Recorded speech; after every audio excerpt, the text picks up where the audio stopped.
देवी प्रपन्नार्ति हरे प्रसीद प्रसीद मातर जगतो अखिलस्य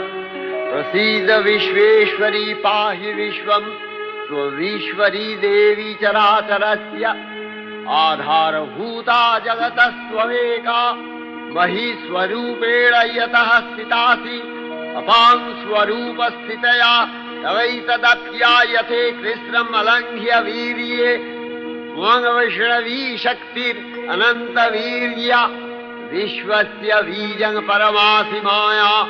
सम्मोहितं देवि समस्तमेतत् त्वं वै प्रसन्ना भुवि मुक्तिहेतुः